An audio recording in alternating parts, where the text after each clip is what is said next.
Hi friends. Tirupati సర్వదర్శనానికి ఎంత సులువుగా ఎలాగెళ్ళాలో మీకు ఇప్పుడు నేను వివరిస్తాను. నేను 25 సంవత్సరాల క్రితం సర్వదర్శనానికి వెళ్ళాను. తర్వాత నేను ఈ స్పెషల్ టికెట్లు బుక్ చేసుకోవడం, అలాగే లాటరీలోని నాకు సుప్రభాత్ సేవ రావడం, ఇలా ప్రతి సంవత్సరము ఏదో ఒక విధంగా 20 సంవత్సరాలుగా నేను స్పెషల్ దర్శనానికే వెళ్తున్నాను. కానీ నేను సర్వదర్శనానికి వెళ్ళాలని నిశ్చయించుకొని అప్పటికప్పుడు టికెట్లు వైజాగ్ నుంచి నేను బయలుదేరుతున్నాను. వైజాగ్ నుంచి తిరుపతికి ఏ ట్రైన్‌కి డైరెక్ట్ టికెట్ దొరకలేదు. అందుకని నేను ఏం చేశానంటే మధ్యాహ్నం 2:30కి వందే భారత్ రైలు విశాఖపట్నంలో బయలుదేరుతుంది. ఆ రైలు ఖాళీగా ఉంది. ఆ ట్రైన్‌కి నేను టికెట్ బుక్ చేసుకున్నాను. ఇప్పుడు మీరు చూస్తున్నారు కదా! ఇదే వందే భారత్ రైలు. ఇది విశాఖపట్నానికి 1:50కి వచ్చింది. తిరిగి 2:30 ఇది బయలుదేరింది. ఇప్పుడు మీరు చూస్తుంది నేను ఎక్కబోయే వందే భారత్ రైలు. ఈ వందే భారత్ రైలు కూడా నేను ఫస్ట్ టైమ్ ఎక్కుతున్నాను. దీంట్లో ఏమిస్తారో స్నాక్స్ ఏవో ఇస్తామని చెప్పారు ఈవినింగు. ఏమిస్తారో కూడా చూద్దాము. ఇదిగో నేను ఎక్కబోయే బోగి. ఇదిగో ఇదే వచ్చింది. ఇక్కడి నుంచి నేను బయలుదేరుతున్నాను. ఇదిగో లోపలికి వెళ్తున్నాను.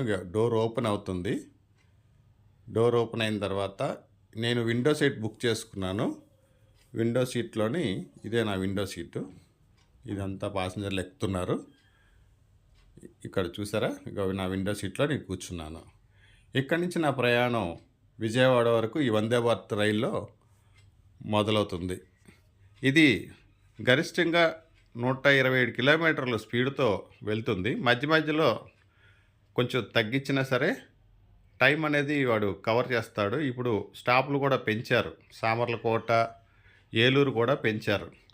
సో ఇదివరకు రాజమండ్రి, విజయవాడ ఉండేది. ఇప్పుడు సామర్లకోట, ఏలూరు కూడా దీనికి స్టాపులు ఇచ్చారు కాబట్టి వెళ్తుంది. 4:30 గంటల్లో విజయవాడ చేరుకుంటుంది. అంటే నేను 2:35 బయలుదేరితే ఇది 6:40కి విజయవాడ చేరుకోవాలి. చూద్దాం ఎన్ని గంటలు చేరుకుంటుందో. స్పీడ్ అయితే బాగానే తీసుకెళ్తున్నాడు. ఇదిగో మీరు చూస్తున్నారు కదా, ఈ స్పీడ్లో 120 కిలో స్పీడ్లో. మధ్యలో నాకు సామర్లకోట దాటిన తర్వాత నాకు స్నాక్స్ ఇచ్చాడు. ఈ స్నాక్స్ ఏంటంటే పాప్కార్ను, మిక్చర్, ఒక రియల్ కూల్ డ్రింకు, తర్వాత వాటర్ బాటిల్, ఒక సమోసా, ఆ తర్వాత టీ మిక్స్ చేసుకునేది. ఇలాగా సామర్లకోట దాటిన తర్వాత డైరెక్ట్ విజయవాడ ప్యాసింజర్లకు ఇచ్చారు.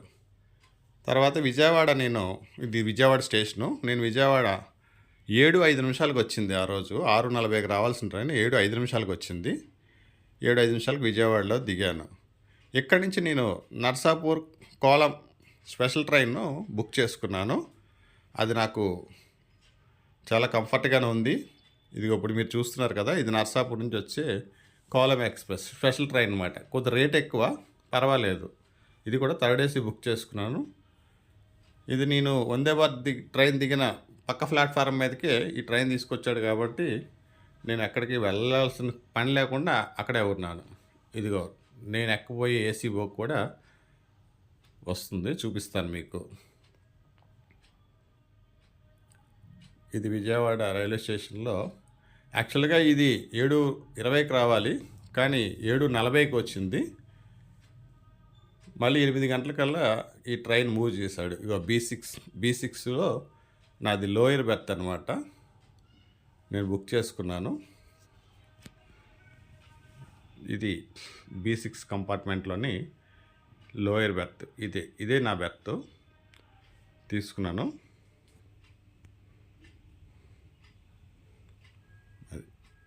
ఇక్కడి నుంచి నా ట్రైను తిరుపతికి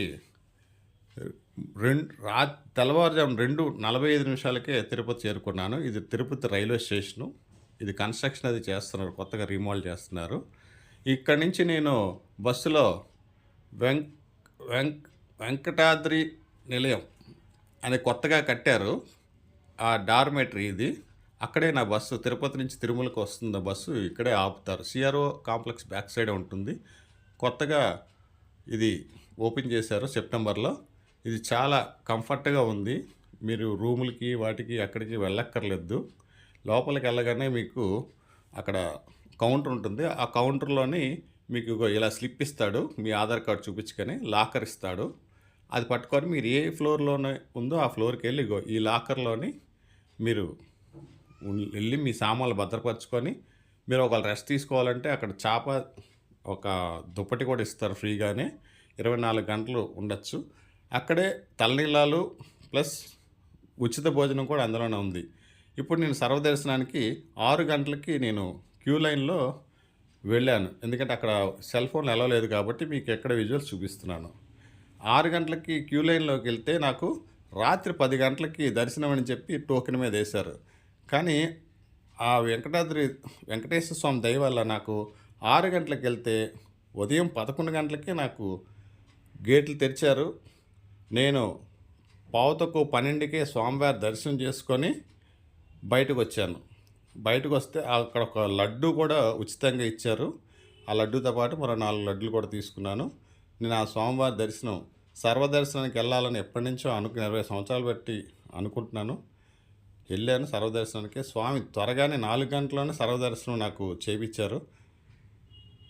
అలాగే అక్కడ 12 గంటలకు నేను బయటకొచ్చేసరికి నాకు మరుసటి రోజుకి ట్రైన్ బుక్ చేసుకున్నాను.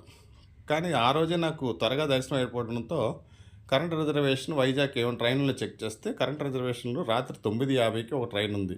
ఆ ట్రైన్‌కి నేను వెంటనే బుక్ చేసుకున్నాను. బుక్ చేసుకొని ఈ టైం ఏం చేయాలని చెప్పి కొండ మీద